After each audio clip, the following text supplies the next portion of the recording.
আসসালামু আলাইকুম।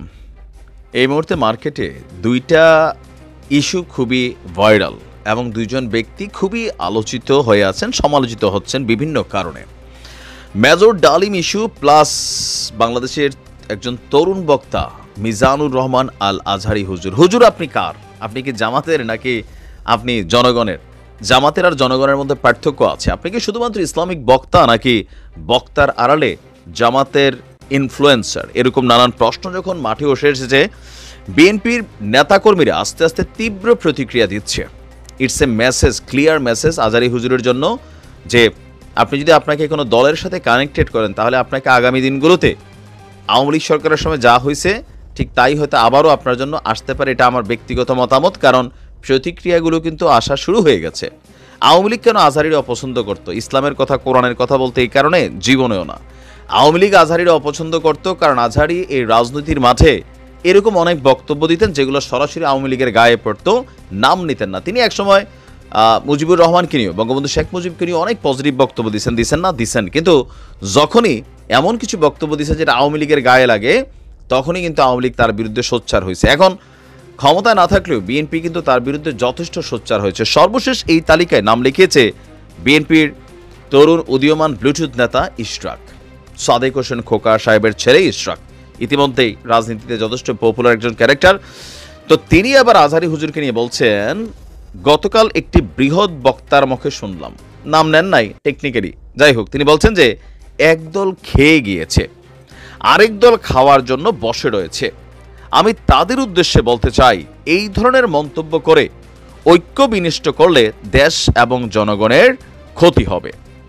আমরা ১৬ বছর খালেদা জিয়া ও তারেক রহমানের নেতৃত্বে আন্দোলন সংগ্রাম করেছে, সেটি একটি ঐতিহাসিক হয়ে থাকবে।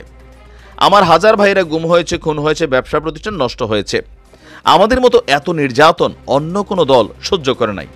অতএব কেউ বলে খাবার জন্য অপেক্ষা করছি, তারা কিন্তু বোকার স্বর্গে বসবাস করছেন।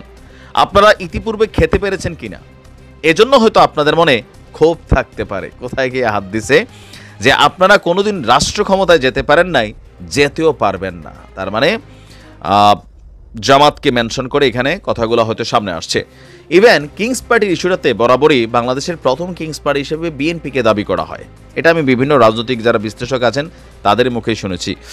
তো এখন বলা হচ্ছে যে কিংস পার্টির বিষয়টি সামনে এনে ইশরাক বলছেন যে একটি কিংস পার্টির তৈরির চেষ্টা করছেন।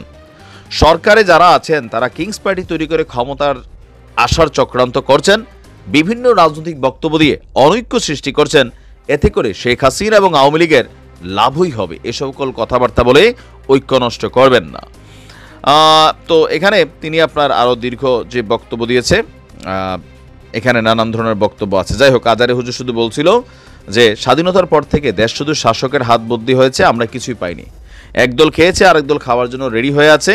আমরা এরকম চাই না। আমরা চাই স্বাধীন সার্বভৌম বাংলাদেশ, আমরা চাই দুর্নীতিমুক্ত বাংলাদেশ হবে। এখন আজহারি হুজুর এখন পর্যন্ত তার এই ইস্যুটা নিয়ে স্পষ্ট কোনো ব্যাখ্যা দেন নাই, আর যদি দিয়ে থাকেন আমি যখন নিউজটা রেকর্ড করছি পাইনি।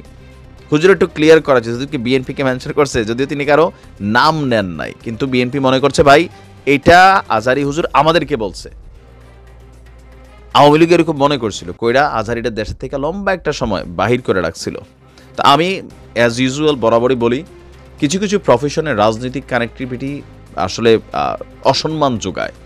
খেলা, সঙ্গীত শিল্পী, বিনোদন জগৎ, তারপর হচ্ছে বিশেষ করে ইসলামিক বক্তারা। আওয়ামী লীগের আমলে যতগুলা ইসলামিক বক্তা জেল খেটেছে প্রত্যেকেই রাজনীতির মাঝে তারা ওয়াজের মাঠে রাজনৈতিক আলোচনা করছেন, প্রকাশ্যে করছেন। তো আপনার হাতে ক্ষমতা আছে, ক্ষমতার আপনি প্রয়োগ করে বসছেন, এটাই ছিল বাস্তবতা। এখন এই মুহূর্তে বিএনপি নিয়ে 10টা সমালোচনা বাংলাদেশের কোনো হুজুর কইরা দেখুক, ওই হুজুরে এতদিনে যে মাদানি বা আরও বিভিন্ন জায়গারা আছেন তাদেরকে নিয়ে যে ভালোবাসার কথা আপনারা বলছেন বা তাদেরকে ভালোবাসা দিছে, জামাতের 71 সালের ভূমিকা নিয়ে কথা বলে দেখুক, যেই ভালোবাসা এতদিন দিছে সবাই হুজুরদেরকে তক্তা বানাই ফেলবে। এটাই হচ্ছে বাস্তবতা। তো সেই কারণে বলি, আমরাও বলি, রাজনীতির মাঠে আপনি রাজনীতির বক্তব্য দেন, ওয়াজের মাঠে দিনের জন্য যে বক্তব্য আছে কোনো দলকে মেনশন না করে আপনারা বক্তব্য দেন, সেটাতে আপনাদের কল্যাণ। আমি আগেও বলছি, এখনও বলছি, ভবিষ্যতে এটাই বলবো। ভালো থাকুন। আসসালামু আলাইকুম।